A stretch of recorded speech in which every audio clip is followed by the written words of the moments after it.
उत्तराखंड की खबरों की ओर शुरुआत बड़ी खबर के साथ। अंकिता भंडारी हत्याकांड को लेकर एक नया अपडेट सामने आया है। इस वक्त की बड़ी खबर में आपको बता रहे हैं, जहां पर उर्मिला सनावर ने कोर्ट में अपना मोबाइल फोन जमा करवा दिया है। जी हां, इस वक्त की बड़ी खबर में आपको बता रहे हैं, जहां पर अंकिता भंडारी केस की जांच में एक नया मोड़ आ चुका है। उर्मिला सनावर ने मामले से जुड़े कई महत्वपूर्ण सबूत होने का दावा करते हुए अपना मोबाइल फोन कोर्ट में जमा करा दिया है और साथ ही इस मोबाइल में अंकिता भंडारी हत्याकांड से जुड़े कई अहम साक्ष्य मौजूद हैं, जो जांच को एक नई दिशा दे सकते हैं। ऐसे में आपको बता दें, उर्मिला सनावर स्वामी दर्शन भारती के साथ कोर्ट पहुंची थी और कोर्ट में पेशी के दौरान उन्होंने मोबाइल फोन को औपचारिक रूप से जांच एजेंसियों के हवाले कर दिया है। साथ ही आपको ये भी बता दें, उर्मिला सनावर का कहना है कि उनके पास ऐसे सबूत है जो इस जांच को नई दिशा में बदल सकते हैं। और ऐसे में आपको बता दें, कोर्ट ने मोबाइल फोन को सबूत के तौर पर स्वीकार भी कर लिया है और ऐसे में आगे की कार्रवाई के लिए जांच एजेंसियों को निर्देश भी दिए हैं। इस वक्त की बड़ी खबर में आपको बता रहे हैं, जहां पर स्वामी दर्शन भारती के साथ उर्मिला सनावर कोर्ट पहुंची है और यहां पर अंकिता भंडारी हत्याकांड से जुड़े अहम सबूत होने का दावा भी उर्मिला ने किया है। उर्मिला सनावर ने कोर्ट में अपना मोबाइल फोन जमा करवा दिया। इस वक्त की बड़ी खबर में आपको बता रहे हैं, देखिए जिस तरीके से उर्मिला सनावर पहले एसआईटी के सामने पेश हुई और यहाँ पर तमाम बातें भी उन्होंने रखी है और ऐसे में जो ऑडियो वीडियो को लेकर उर्मिला तमाम बड़े दावे करती हैं कि अंकिता भंडारी हत्याकांड को लेकर उनके पास काफी ज्यादा अहम सबूत हैं। तो आज कोर्ट में पेश होने के बाद उन्होंने ये जो फोन है कोर्ट में पेश कर दिया है। तो ये था कि जो मेन डिवाइस है जिसमें वो रिकॉर्डिंग थी, तो वो रिकॉर्डिंग जिसमें हमने रिकॉर्ड की थी, वो जो मेन डिवाइस थी वो मेन साक्ष्य है जो कोर्ट में जमा होना है और दूसरा हमारा वॉइस सैंपल है। और हमने उत्तराखंड की जनता से एक वादा किया था कि सीबीआई जांच होगी। तो मैं तो माननीय मुख्यमंत्री जी का धन्यवाद अदा करना चाहूंगी कि उन्होंने सीबीआई जांच के ऑर्डर दे दिए और जो भी इसमें हिडन है, क्योंकि अभी अंकिता भंडारी के लिए ये आधा अधूरा न्याय हुआ है और अब ये पूरा न्याय होगा जब उस वीआईपी का नाम पूरे उत्तराखंड की जनता के सामने आएगा, तब उस दिन उसकी आत्मा को शांति मिलेगी जो पंच तत्वों में बेटी विलीन हो चुकी है। और मेरे ख्याल से इस तरह की आवाज मैं मुंबई होकर और यहाँ मेरे कैसे मुझे खुद भी नहीं पता कि एक बेटी का किस तरह से मेरे साथ तार जुड़ा। मैं तो यही कहती हूँ कि उस बेटी के साथ न्याय हो और उत्तराखंड की जनता जैसे हमें प्यार दे रही है, दिलों में उन्होंने हमें अपनी जगह दी है और ऐसे आगे भी मतलब हमारे पर विश्वास जमा के रखेगी। उर्मिला सनावर को जो मेन डिवाइस है उसकी, जिस डिवाइस पर उत्तराखंड में एक भूचाल आया और उत्तराखंड की महान जनता ने सीबीआई जांच की मांग की और उत्तराखंड सरकार ने सीबीआई जांच की संस्तुति की, उस डिवाइस को आज मान्य कोर्ट में वो जमा करने आई है और अपनी वॉइस सैंपलिंग भी देगी। वो यही कार्य है आज का। मेरी जिम्मेदारी आज मुक्त हो गई उत्तराखंड के लोगों।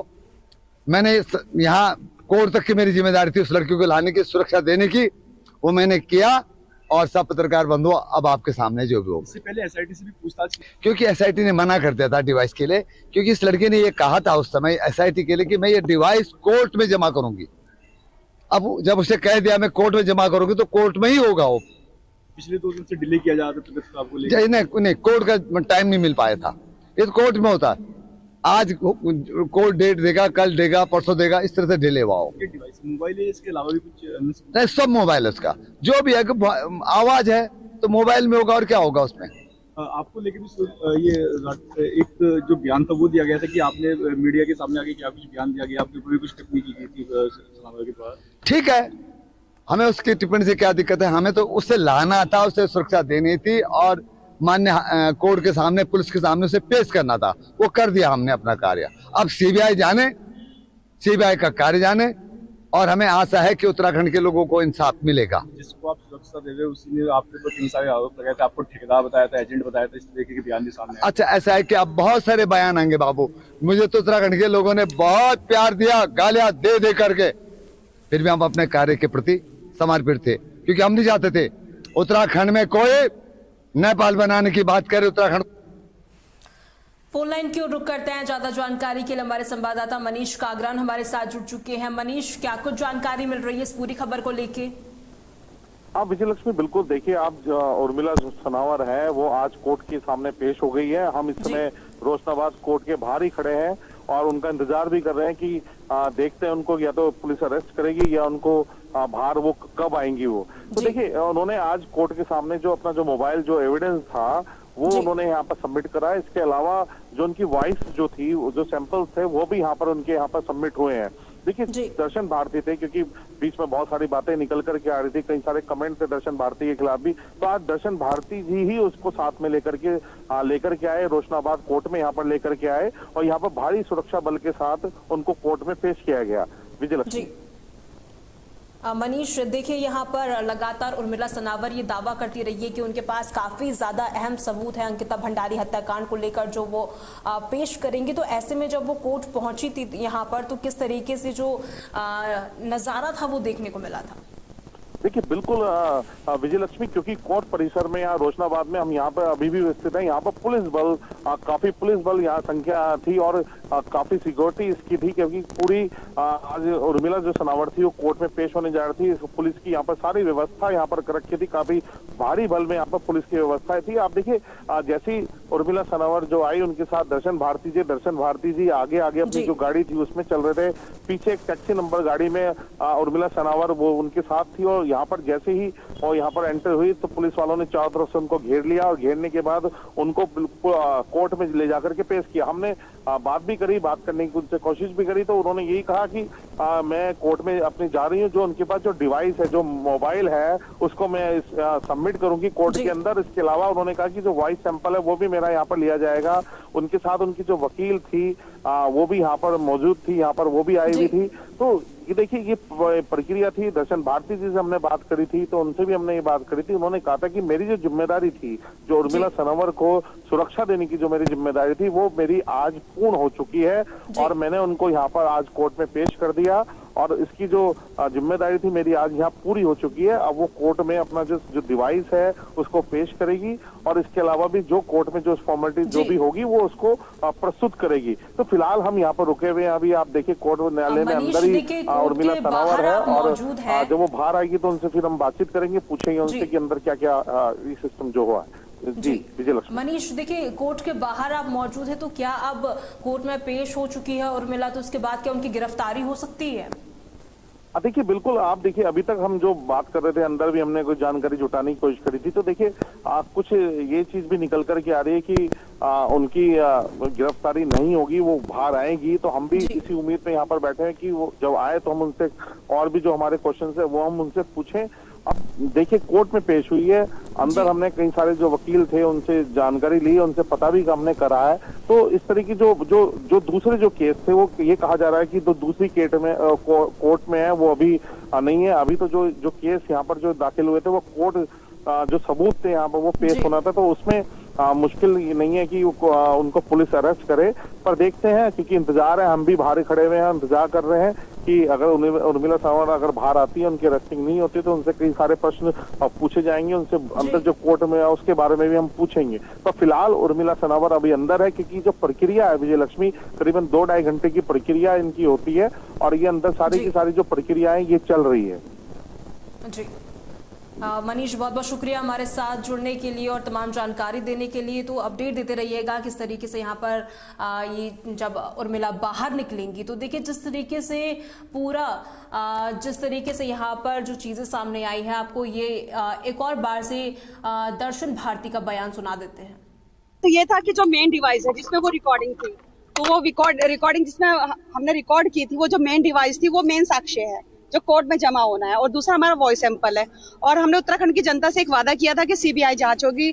तो मैं तो माननीय मुख्यमंत्री जी का धन्यवाद अदा करना चाहूंगी कि उन्होंने सीबीआई जांच के ऑर्डर दे दिए, और जो भी इसमें हिडन है, क्योंकि अभी अंकिता भंडारी के लिए ये आधा अधूरा न्याय हुआ है और अब ये पूरा न्याय होगा जब उस वीआईपी का नाम पूरे उत्तराखंड की जनता के सामने आएगा, तब उस दिन उसकी आत्मा को शांति मिलेगी, जो पंच तत्वों में बेटी विलीन हो चुकी है। और मेरे ख्याल से इस तरह की आवाज मैं मुंबई होके और यहाँ मेरे कैसे, मुझे खुद भी नहीं पता कि एक बेटी का किस तरह से मेरे साथ तार जुड़ा। मैं तो यही कहती हूँ कि उस बेटी के साथ न्याय हो, और उत्तराखंड की जनता जैसे हमें प्यार दे रही है, दिलों में उन्होंने हमें अपनी जगह दी है और ऐसे आगे भी मतलब हमारे पर विश्वास जमा के रखेगी। उर्मिला सनावर को जो मेन डिवाइस है उसकी, जिस डिवाइस पर उत्तराखंड में एक भूचाल आया और उत्तराखंड की महान जनता ने सीबीआई जांच की मांग की और उत्तराखंड सरकार ने सीबीआई जांच की संस्तुति की, उस डिवाइस को आज मान्य कोर्ट में वो जमा करने आई है और अपनी वॉइस सैंपलिंग भी देगी। वो यही कार्य है आज का। मेरी जिम्मेदारी आज मुक्त हो गई उत्तराखंड के लोगों। मैंने यहाँ कोर्ट तक की मेरी जिम्मेदारी थी उस लड़की को लाने की, सुरक्षा देने की, वो मैंने किया। और सब पत्रकार बंधुओं, अब आपके सामने जो भी हो, इससे पहले एसआईटी से भी पूछताछ की। क्योंकि एसआईटी ने मना कर दिया था डिवाइस के लिए, क्योंकि इस लड़के ने ये कहा था उस समय एसआईटी के लिए कि मैं ये डिवाइस कोर्ट में जमा करूंगी। अब जब उसे कह दिया मैं कोर्ट में जमा करूंगी तो कोर्ट में ही होगा वो। पिछले 2 दिन से डिले किया जा रहा था आपको लेकर। नहीं, कोर्ट का टाइम नहीं मिल पाया था, ये तो कोर्ट में होता है। आज कोर्ट डेट देगा, कल देगा, परसों देगा, इस तरह से डिले हुआ हो। ये डिवाइस मोबाइल है, इसके अलावा भी कुछ अन्य सबूत? नहीं, सब मोबाइल है उसका, जो भी है आवाज है तो मोबाइल में होगा, और क्या होगा उसमें।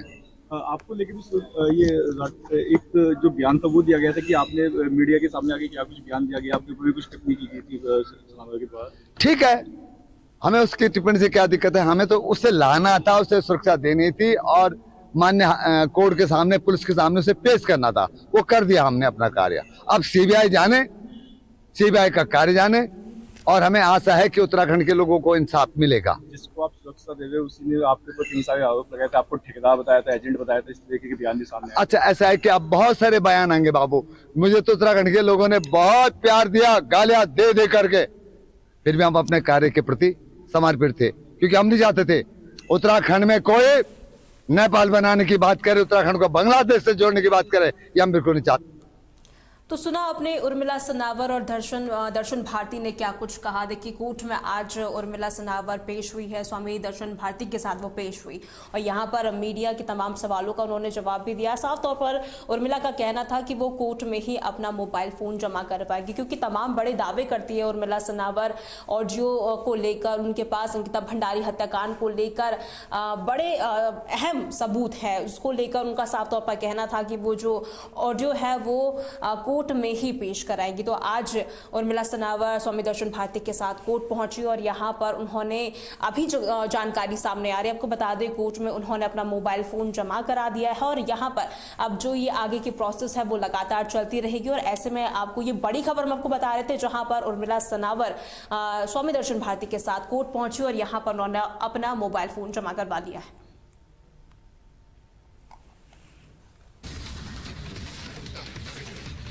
चलिए रुक करते हैं खबरों की ओर, जहां आईआईटी रुड़की के 173 साल पूरे होने पर आपदा प्रबंधन को लेकर एक महत्वपूर्ण कार्यशाला आयोजित की गई, जिसमें मुख्यमंत्री पुष्कर सिंह धामी को शामिल होना था। वहीं खराब मौसम और घने कोहरे के कारण मुख्यमंत्री का हेलीकॉप्टर उड़ान नहीं भर सका, इसीलिए उन्होंने डिजिटल माध्यम से कार्यक्रमों को संबोधित किया। विभागाध्यक्ष पृथ्वी विज्ञान विभाग आईआईटी रुड़की और कार्यक्रम में उपस्थित रुड़की आईआईटी के सभी प्रोफेसरगण, वैज्ञानिकगण, अन्य सभी पदाधिकारीगण, राज्य सरकार के सभी अधिकारीगण, विभिन्न संस्थानों से पधारे विषय विशेषज्ञ, शोधकर्ताओं तथा उपस्थित सभी गणमान्य महानुभाव एवं मेरे सभी प्रिय विद्यार्थियों, आज के इस अवसर पर मैं आप सभी का हृदय से स्वागत करता हूं, आप सबका अभिनंदन करता हूं। मेरे लिए ये बहुत हर्ष का विषय है कि मुझे आज भारतीय प्रौद्योगिकी संस्थान रुड़की द्वारा आयोजित आपदा जोखिम न्यूनीकरण एवं सहनशीलता जैसे अत्यंत महत्वपूर्ण विषय पर आयोजित इस कार्यशाला में आप सबके साथ सम्मिलित होने का शुभ अवसर प्राप्त हो रहा है।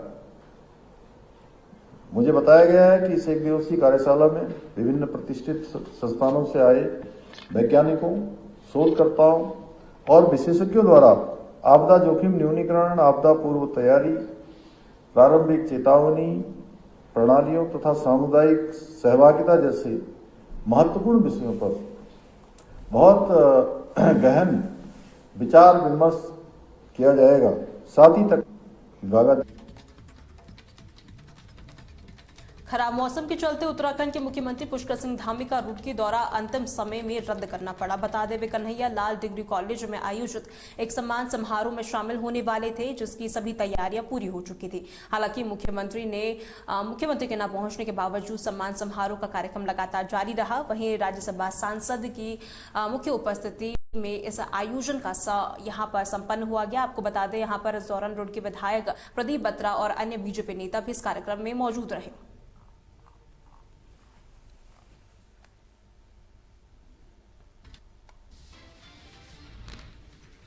देहरादून में किसान सुखवंत सिंह की आत्महत्या के मामले को लेकर कांग्रेस कार्यकर्ताओं ने पुलिस मुख्यालय का घेराव किया।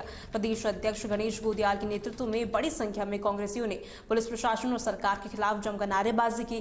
इस दौरान प्रदर्शनकारियों ने मांग की है कि इस पूरे आत्महत्या मामले की उच्च स्तरीय जांच कराई जाए ताकि सच सामने आ सके। जो उधम सिंह नगर के एसएसपी हैं और एसआईटी जो है वो उनके डिपार्टमेंट के ही अधीन के कर्मचारियों का एक दल है, तो आप कैसे मान सकते हैं कि जांच ईमानदारी से होगी जब तक कि वो आरोपी रूप जिनके ऊपर भी आरोप है उन सभी को सस्पेंड न कर दिया जाए, उन सभी को वहां से सेवा में हटा न दिया जाए, जब तक कि उन सब पर एफआईआर दर्ज न हो जाए, मुकदमे दर्ज न हो जाए और ये जांच सीबीआई को, तटस्थ एजेंसी को जब तक ये जांच, क्योंकि आरोप पुलिस पर है ना, तो जांच पुलिस करेगी कैसे होगा? एसआईटी में कौन है? और एसआईटी सीबीआई गठित करे अपनी तरफ से। सीबीआई की अगर एसआईटी गठित होती है तो उसका स्वागत है, लेकिन यही पुलिस आरोपी, यही पुलिस एसआईटी, यही पुलिस सब कुछ, तो कहां से जांच होगी? ममता जी आइए। तो सवाल ये है कि ये आपस में अपराधियों को, एक दूसरे को बचाने की साजिश है। पुलिस के वरिष्ठ अधिकारी मुख्यमंत्री को बचाने में लगे हैं और मुख्यमंत्री पुलिस के अधिकारियों को बचाने में लगे हैं। तो ये वो वाला खेल है और ये खेल अब इनका बेनकाब हो गया है। जब तक इन्होंने एसएसपी को हटाया नहीं, सस्पेंड नहीं किया, उन पर मुकदमा दर्ज नहीं हुआ, हम तब तक जो है ये हमारी मांग तब तक जारी रहेगी। और मैंने अभी सुना कि पुलिस के जो वरिष्ठ अधिकारी हैं, यहाँ के सबसे वरिष्ठ अधिकारी, उनका ये कहना है कि वो वार्ता के लिए तैयार हैं। सितारगंज के रामलीला मैदान में उत्तरांचल सांस्कृतिक विकास समिति द्वारा आयोजित 3 दिवसीय उत्तरायणी कौथिक का रंगारंग कार्यक्रमों के साथ समापन हो चुका है। मेले के आखिरी दिन स्थानीय कलाकारों और स्कूली बच्चों ने कुमाऊनी और गढ़वाली लोकगीतों पर शानदार प्रस्तुति दी। इस दौरान समिति के अध्यक्ष गोपाल सिंह बिष्ट ने दीप प्रज्वलित कर कार्यक्रम का शुभारंभ किया। देना चाहूँगा कि सितारगंज का ये देवभूमि उत्तराखंड है। यहाँ पर इस तरह के कार्यक्रम, धार्मिक कार्यक्रम बहुत होते हैं और ये शुरुआत है ये। और इसी कड़ी में बताना चाहूँगा कि जो उत्तरायणी मेला जो हमारा आज संपन्न हुआ है, इसी कड़ी में आपको मालूम होना चाहिए कि 22 जनवरी को हमारे अयोध्या जी में रामलीला का प्राण प्रतिष्ठा हुई थी। उसी उपलक्ष्य में हम लोगों ने 23 जनवरी से, 22 जनवरी को कलश यात्रा है और 23 जनवरी से हम लोगों ने रामकथा का आयोजन हम लोग कर रहे हैं। उसमें सामूहिक कन्या विवाह 27 जनवरी को होगा और 26 जनवरी को गणतंत्र दिवस के उपलक्ष्य में बहुत बड़ा आयोजन कर रहे हैं रामलीला मैदान में 11 बजे से 1 बजे तक, जो पूरे शहर को इन्वाइट किया है और देशभक्ति प्रोग्राम जहाँ प्रस्तुत किए जाएंगे और एक बहुत बढ़िया नगर में यात्रा निकाली जाएगी 26 जनवरी को, जो हमारा भारत ने जो पाकिस्तान में अटैक किया था, जो आपको मालूम होगा। उत्तरायणी पर्व जो है, इसको हमारे यहाँ उत्तराखंड में जो है भुजिया त्यौहार के नाम से इसको जाना जाता है। ये पूरे प्रदेश में मकर संक्रांति मनाई जाती है, लेकिन यहाँ उत्तराखंड में इसको हम भुजिया त्यौहार कहते हैं। और जो है जैसे आपके दक्षिण भारत में इसको पोंगल के नाम से मनाया जाता है और पंजाब में लोहड़ी के नाम से मनाया जाता है। अलग अलग प्रदेशों में इसको विभिन्न नामों से मनाया जाता है। वो एक ही चीज़ मकर संक्रांति है। उस अवसर पर जो है यहाँ उत्तराखंड में जो हम ये भुजिया त्यौहार बड़े जोर शोर से मनाते हैं। तो 3 दिवसीय प्रोग्राम हमारे यहाँ पे हो रहा है और लगातार जो है बाहर के कलाकार आकर के अपनी यहाँ प्रस्तुति दे रहे हैं। सांस्कृतिक विकास समिति के तत्वाधान में 3 दिन से उत्तरायणी का मेला चल रहा है और मैं सभी क्षेत्रवासियों, अपने पर्वतीय समाज की ओर से लोक पर्व उत्तरायणी कौतिक और भुजिया त्यौहार की मैं सबको बधाई देता हूँ। आपके जीवन में यश बल अपने खूब आप आगे बढ़ें, आप अपने समाज का नाम रोशन करें। इस प्रकार आपने देखा होगा 3 दिन से लगातार हमारे जो स्कूल के बच्चे, जो हमारे समाज के बच्चे, हर समाज का व्यक्ति यहाँ पे आया और उन्होंने अपनी परफॉर्मेंस यहाँ पे दी, अपनी कला। खबर हरिद्वार से है, जहां पवित्र ब्रह्मकुंड क्षेत्र में गंगा सभा ने गैर हिंदू प्रवेश वर्जित होने के आधिकारिक बोर्ड लगा दिए हैं, जिससे धार्मिक गलियारों में काफी ज्यादा हलचल तेज हो गई है। गंगा सभा के अध्यक्ष नितिन गौतम ने ये जानकारी दी और बताया कि 1916 के म्युनिसिपल एक्ट के तहत इस क्षेत्र में गैर हिंदुओं का आना प्रतिबंधित है और लोगों को जागरूक करने के लिए चारों द्वारों पर ये बोर्ड लगाए गए हैं। इस दौरान सभा ने सरकार से मांग की है कि इस पुराने कानून का विस्तार कर पूरे कुंभ क्षेत्र में गैर हिंदुओं के प्रवेश पर पाबंदी लगानी चाहिए। ये हमारी संस्था की और हम सब लोगों की ये नैतिक जिम्मेदारी है कि इस क्षेत्र में प्रवेश करने वाले प्रत्येक श्रद्धालु, प्रत्येक तीर्थयात्री को यहाँ की कानून व्यवस्था, यहाँ की व्यवस्थाओं के विषय में जानकारी रहनी चाहिए। तो केवल इन बोर्डों का उद्देश्य केवल कानून की जानकारी सार्वजनिक करना है कि जो जिस प्रकार की घटनाएं पिछले कुछ समय में हुई, जिससे कि कोई मुस्लिम वस्त्र पहन करके 2 बच्चे यहाँ रील बनाने के चक्कर में अंदर घुस गए, एक कश्मीर के कुछ मुस्लिम एक ग्रुप यहाँ आया और वह अंदर प्रवेश करने की कोशिश कर रहा था। तो मुझे लगता है कि शायद उनसे भी भूलवश यह हुआ और निश्चित रूप से यदि उन्हें इस कानून की जानकारी होती तो वो इस प्रकार का कृत्य ना करते और वह एक कानूनन अपराध से बच जाते। तो मुझे लगता है कि यह जानकारी सार्वजनिक करना प्रत्येक हरिद्वार वासी की नैतिक जिम्मेदारी है, हर एक संस्थान की जिम्मेदारी है, क्योंकि हरिद्वार एक पवित्र धार्मिक नगरी है। यहाँ की मान मर्यादा, यहाँ की पवित्रता, यहाँ की शुचिता, यहाँ की हाँ जी कुछ अज्ञात लोग दूसरे धर्म के यहाँ पे रील बनाने के चक्कर में आए थे, इसलिए वो विरोध करना चाहिए उनका। ऐसे यहाँ पे उनका कदम रखना अच्छी बात नहीं है। वो अपने धर्म को माने, हम अपने धर्म को मानते हैं। अपने धर्म की रक्षा करनी चाहिए, हिंदू सुरक्षा के लिए सबसे बढ़िया कदम है जी। यहाँ पे जो इन्होंने बोर्ड लगाए हैं कि हिंदू लोगों के अलावा जिनका वर्जित है आना, इसका हम स्वागत करते हैं, क्योंकि हर धर्म का अपना एक सिस्टम रहता है और उसको फॉलो करना चाहिए। 1916 में भी इसके उपलक्ष्य में यहाँ पे एक इन्होंने मत बनाया था और उसके हेतु ही ये कार्य चल रहा है और ये काफी स्वागत ये मतलब ये जो चीज है बिल्कुल सही है, इसका स्वागत करते हैं। गंगा सभा को जयपुर से हूँ, जो कि यहाँ पे अभी बोर्ड लगाया गया है गैर धर्मों के लिए, वो बिल्कुल वर्जित है और इसका पूरा हम सहयोग भी करते हैं। कोई अन्य अदर हिंदू धर्म के अलावा किसी का यहाँ पे आना बैन होना चाहिए, हम इसके पूरे सहयोग में है। जो 1916 में अंग्रेजों ने एक्ट बनाया था उसको भी हम लागू करते हैं कि इस चीज को ये रखना चाहिए। ना हम किसी और धर्म को ऊपर रखते हैं, ना हमारा धर्म हमारे लिए सर्वप्रथम है, ना हम चाहेंगे कि कोई दूसरा धर्म। लक्सर के कुआंखेड़ा गांव के पास गन्ने के खेत में एक गुलदार के शावक का शव मिलने से इलाके में सनसनी मच गई। शुक्रवार सुबह जब किसान काम करने खेतों पर गए तब उन्होंने शावक को मृत अवस्था में देखा और तुरंत वन विभाग को इसकी सूचना दी। वहीं वन विभाग की टीम ने मौके पर पहुंचकर शव को कब्जे में लेकर पोस्टमार्टम के लिए भेज दिया और रेस्क्यू सेंटर भेज दिया है। साथ ही आपको बता दें, इस दौरान रेंज अधिकारी ने जानकारी दी और बताया कि मृत शावक की उम्र करीब 2 से 2.5 साल है और शुरुआती जाँच में उसकी मौत प्राकृतिक लग रही है। खेत बच रहा है, इसमें सुबह जैसे छोड़ने के लिए आए तो हमारे यहाँ जो बाहरी छोल लाते हैं वो यहाँ से गन्ने काटते हैं, तो उनको ये दिखाई दिया। दिखाई देने पर उन्होंने और छोल्लाओं को बताया, सूचना दी गई गांव में फोन से। हमने ना मना किया, हम कहा भाई खेत से बाहर निकल जाओ। उसके बाद वन विभाग को मेरे गाँव के एक लड़के ने, जिसका नाम सिट्टू का है गाँव तो वैसे, उसने वन विभाग को सूचना दी और फिर वन विभाग के अधिकारी आकर उन्होंने यहाँ देखा तो जैसे ये बता रहे मर्द पाया गया है। बाकी अब जो यहाँ